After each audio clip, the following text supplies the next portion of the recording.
जो पालखी मार्ग जो आहे रस्त्याची दयनीय अवस्था झाली, मोठमोठ्या भेगा पडल्या आहेत, फाटलेला आहे रस्ता, वारकऱ्यांना त्रास होईल. आता पालखी जाणार आहे काही दिवसामध्ये.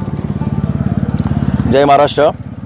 माझ्या मतदारसंघामध्ये जानेफळ ते मेहकर आणि मेहकर ते लोणार अशा 2 भागामध्ये 34 किलोमीटरचा पालखी मार्ग रस्ता गेलेला आहे.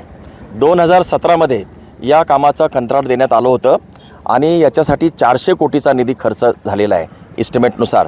परंतु जो श्रीहरी कन्स्ट्रक्शन या कंपनीला काम दिलं होतं त्या कंपनीनं हे काम पूर्ण केलं नाही. त्यांनी दुसरा कॉन्ट्रॅक्टरला सबलेट केलं, त्या दुसऱ्या कॉन्ट्रॅक्टरनी पण काम केलेलं नाही आणि कसंबसं जे काम झालेलं आहे तुम्ही बघत आहात. 3 इंच ते 8 इंच, कुठे 5 इंच, कुठे 6 इंच अशा मोठमोठ्या भेगा या ठिकाणी पडलेल्या आहेत. माझ्या मतदारसंघातील अनेक जे काही दुचाकीवर जाणारे बांधव आहेत त्या ठिकाणी त्यांचे ॲक्सिडेंट होऊन पडलेले आहेत. गाड्यासुद्धा त्याच्यामध्ये जाऊन हेलकावे खातात आणि मोठी ॲक्सिडेंट झालेले आहेत आणि काही ॲक्सिडेंट होण्याची शक्यतासुद्धा आहे. 2 जूनपासून पालखी मार्गावरून वारकरी जाणार आहेत पंढरपूरला. अशावेळी हा जो रस्त्याची गाळण उडालेली आहे त्यामुळं जे काही आता वारकरी कसे जातील याची आम्हाला चिंता पडलेली आहे. आणि म्हणून मी या निमित्तानं सरकारला विनंती करतो की 2 जूनच्या आत हे जे काही गाळण उडाली रस्त्यामध्ये भेगा पडल्या आहेत त्याचं काम तुम्ही ताबडतोब पूर्णत्वास न्यावं.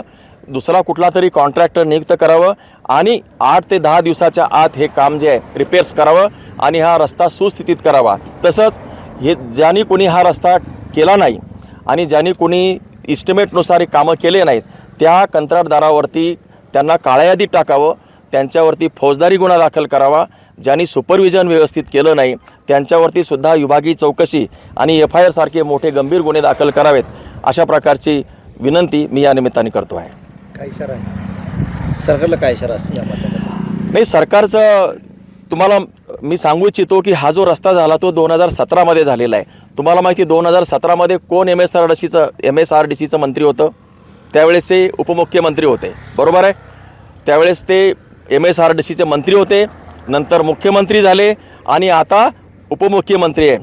त्यावेळपासून म्हणजे जवळपास 10 वर्ष झाले या एकाच माणसाकडे MSRDCचा कारभार आहे. आणि तुम्ही बघितलं असेल त्यांची मोडस ऑपरेंडी आहे ती अशीच आहे.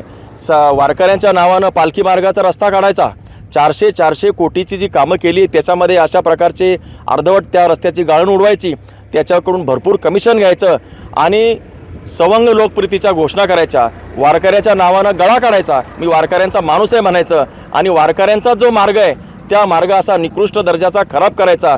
ही जी काही बीजं आहेत ही गद्दारीची बीजं आहेत. ही गद्दारीकडं जाणारा हा रस्ता आहे, ही त्याची मुळं आहेत ना, ही गद्दारीकडे जाणारी मुळं आहेत.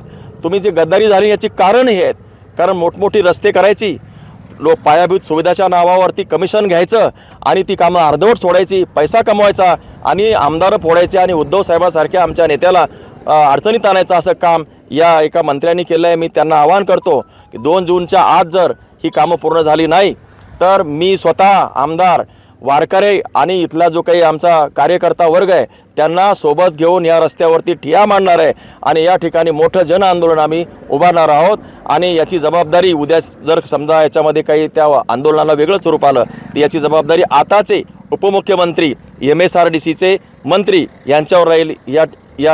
हा माझा या निमित्ताने इशारा आहे.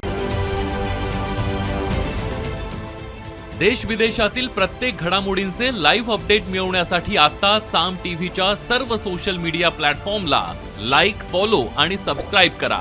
तसंच सर्व नोटिफिकेशनसाठी बेल आयकॉन प्रेस करायला विसरू नका.